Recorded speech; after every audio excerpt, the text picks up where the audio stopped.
Hey, my friend, come sit with me for a minute. I need to share something with you, something that, well, it changed everything for me. Honestly, most people who start listening to this won't make it to the end.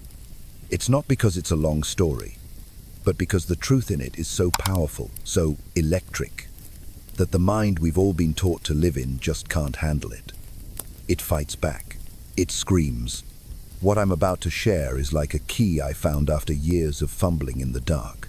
A key that doesn't just open a door, but shatters every single chain and emotional crutch I ever used to get by. It's a frequency, a vibration of pure truth. If your soul can just hang on, if you can let this sink in, I promise you, the way you see your own life will be completely and forever transformed. You'll never look at the world, or yourself, the same way again.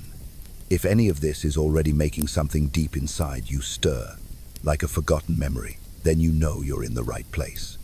Go ahead and like this video, not for me, but as a signal to yourself that you're ready. Subscribe so we can continue this journey together, and share what you're feeling in the comments.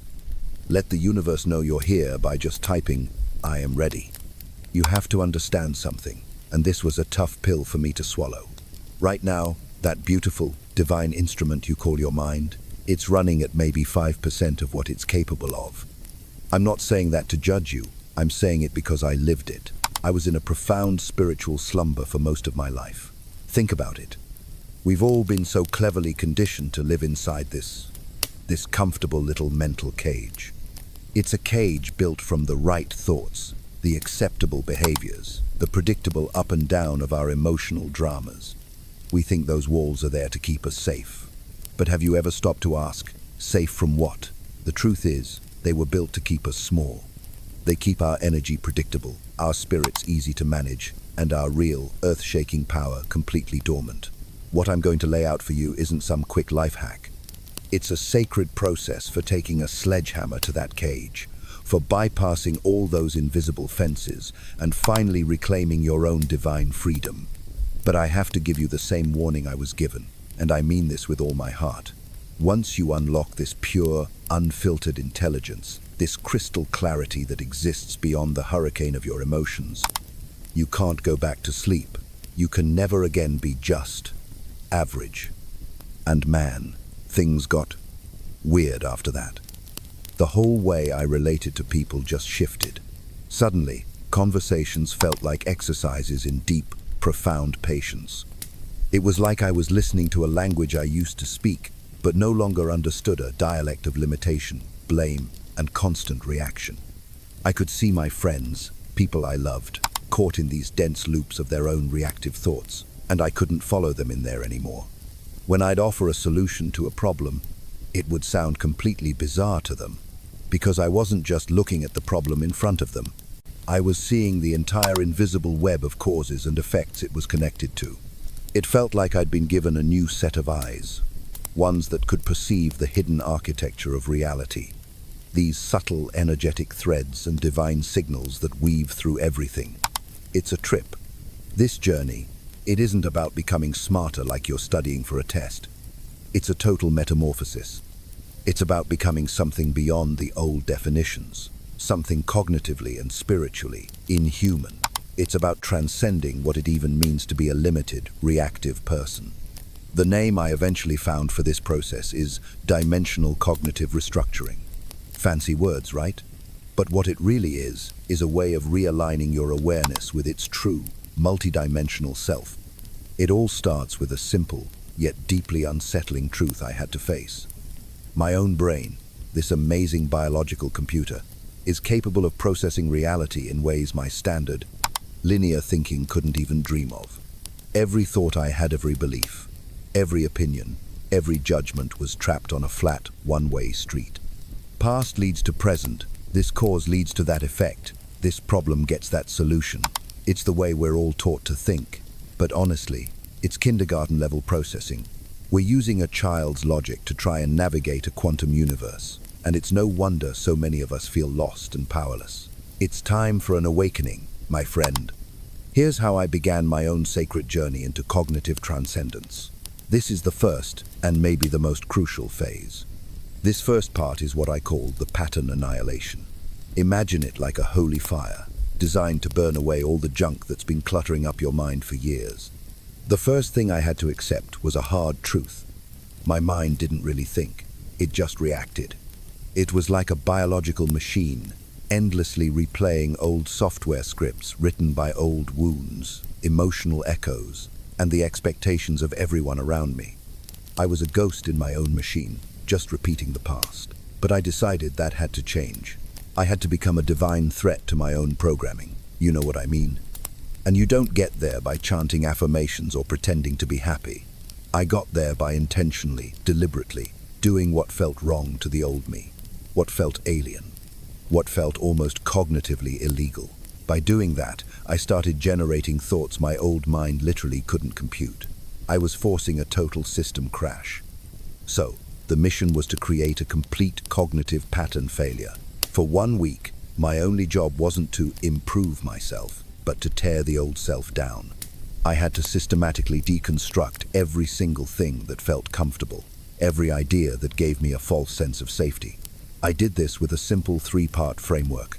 This was my real initiation. The first step was response interception.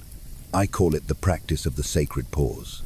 Every single time my brain spit out an automatic reaction, whether it was anger at a comment, anxiety about the future, a sudden craving, or just an answer to a simple question, I did nothing. I didn't act. I didn't speak. I didn't even let myself form a conclusion. I just held the space. 1, 2, 3, 4, 5 seconds. That's all. But in those 5 seconds, the world changed. It was like freezing a movie frame right before the hero makes a mistake. I was consciously disrupting my own karmic loops. In that moment of pure interception, I finally found real, divine control. I stepped out of the raging river of my reactions and became the calm observer on the bank. The second step? The divergent override. In that quiet space of the sacred pause, I then had to command my brain to do something wild. I had to force it to generate 5 to 10 completely different interpretations of what was happening. And the key was, these new thoughts had to be uncomfortable, even absurd. The only rule was that none of them could be based on my old, tired beliefs. They had to come from somewhere else entirely, from beyond my own identity. I had to think like a hacker looking for a glitch in the matrix. I had to think like a philosopher questioning reality itself. I had to think like a machine, all cold logic and no emotional bias. I had to think like a predator, calculating the flow of energy. If an idea I came up with made me deeply uncomfortable, I knew I was on the right track. You get it? The point wasn't to be right. The point was to break the algorithm. It was about shattering the mirror I had been staring into my whole life. The third and final step of this first phase was strategic replacement. I'd look at my list of wild, divergent thoughts and choose just one. Not the most comforting one, but one that was functional and completely violated my old programming. It had to feel unfamiliar. It had to be emotionless. It had to be tactically useful. And then came the hardest part. I had to act as if that thought was the absolute truth. My whole body would scream in protest. My ego would throw a tantrum, but I would embody it. And that, my friend, is the moment of the break. Because in that action, I wasn't just me anymore. I was operating from a higher place, above the little identity I had been trapped in. I was creating these tiny fractures in the belief loops that kept me so reactive and predictable. Every time I did it, it was like sending a message to my own nervous system that said, the old rules don't apply anymore. This is what starts the deep neural rewiring. It's disorienting. It's chaotic, but it's the first real step toward true command-level thought. After just 7 days of this, I couldn't believe the change. I no longer trusted my first thought. I started to see problems from multiple dimensions, not just through the blurry lens of my emotions. I would pause, I would calculate, and then I would execute with strategy. This is pattern annihilation. It's not about becoming a better you.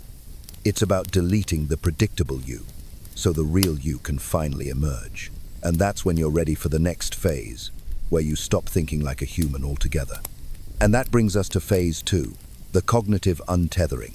If you've walked through that fire of phase 1, then truly, congratulations. You've done something most people will never dare to do. You've cracked the surface of your constructed reality. But now comes the real earthquake. This is the phase where most minds hit a wall and retreat back to what's familiar. Not because it's dangerous, but because it feels so profoundly alien. You're about to start disconnecting your thinking process from everything that you believe makes you human. The very first step? You have to stop thinking in words. I know, it sounds impossible, right? But think about it. Language is a cage. Every word is a little box with predefined limits. When you're thinking with words, you're not really creating. You're just rearranging blocks that someone else gave you. So, I started training myself to perceive reality directly as pure structure, as geometric shapes, as flowing currents of energy. I started to see the relationships between things, the underlying dynamics, not just the labels we slap on them. I had to become the architect of my reality, not just a resident living in it. I started to see the quantum field of potential, not just the single, solid outcome. The second step was just as radical. I had to stop thinking in straight lines. The human mind is hopelessly addicted to linearity. A leads to B leads to C. It's the logic of a prisoner, always walking the same path back and forth in a cell. You have to break it. I trained my mind to hold multiple, even contradictory, outcomes at the same time, like a quantum superposition. When something happened, I stopped asking, what will happen next? That's a pawn's question. I started asking, what are the 7 parallel realities that could branch from this exact moment? What is the hidden pattern that connects all of them? What if this present moment isn't just a product of the past, but is actively rewriting it? You have to leave that single railroad track of thought and step into the infinite landscape of multidimensional processing. You stop being a passenger on the train and become the one looking down at all the tracks from above. And the third step, the biggest one of all. I had to stop thinking personally. My identity, my me-ness, wasn't the source of my wisdom. It was the prison that contained it. I had to step outside the construct of myself. I learned to think as a force of nature, as a system, as a self-aware algorithm just passing patterns across time and space. I had to zoom out, way out, to see myself not as this person with all my little fears and desires, but as a temporary node of data in a cosmic network, just analyzing the flow of energy and leverage. Detach. Not emotionally, but cognitively. I've got to warn you, my friend, this part feels incredibly strange. You feel dissociated, destabilized, like a ghost watching your own life. And that's a good sign. It means you're not malfunctioning. You're shedding the limitations of biological programming. It's the moment you mutate into something unrecognizable, even to yourself. You stop reacting and you start calculating. You begin to sense the invisible frameworks of reality. But that's only the halfway point. Because phase 3 isn't just about severing your connection to the old world. It's about giving you the power to change it. Which brings us to phase 3, the mental purification. This is the point of no return. This is where the change becomes permanent. In phase 1, you shattered your conditioned loops. In phase 2, you untethered yourself from the limitations of language, linear time, and ego. Now, you must purify the machine itself. For the next 72 hours, you will enter a state of absolute cognitive silence. No emotion will be allowed to touch your thought process. No fear, no hope, no desire, no anger. No need for validation, or victory, or revenge. Nothing. You have to understand. Emotions are like cognitive viruses. They don't help you think clearly. They hijack the whole system. They disguise raw, animal impulse as rational thought. They trick you into believing your reactions are your decisions, when really, you're just a predictable, vulnerable, manipulable organism. That ends here. For the next 3 days, your task is to live in that internal emotional silence. Every time you have a choice to make, you pause. You scan for emotional influence. You ask yourself, is this conclusion born from pure logic or from a ghost of fear? Is this judgment based on the clean structure of reality, or is it polluted by some old, unresolved feeling? You have to ask, if I felt absolutely nothing right now, what would I see? You strip it all bare. You remove the noise. You act only on what is left. This isn't suppression, it is purification. You're not ignoring your emotions, you're deleting their ability to interfere. And what happens next will break you open, and from that break, a new light will shine. You'll realize that almost all your past thinking was just emotional residue echoes of old fears, silly prides, and deep-seated longings, all dressed up as logic. Once that noise is finally gone, your mind will become as clear and sharp as a diamond. You'll perceive truths that other people find unbearable. Your thoughts will be cold, clean, and unforgivingly precise. You will see right through people, through systems, through your own ego's masks. And I'll be honest, what you see isn't always pretty, but it will be real. You're not becoming emotionless, you're becoming uncontaminated. Most minds can't handle this part, because true clarity is a very lonely state. And once you see the world this way, you can never go back to the comforting blur. Welcome to Phase 4, the Emotionless Architecture. With the old system shattered, no loops, no ego, no emotional static, you are finally a blank canvas. Now, you're ready to install the new operating system. This is the Emotionless Architecture. And I'm not speaking in metaphors here. This is a literal blueprint for your mind, designed to process reality on a level that most people can't even begin to imagine, let alone control.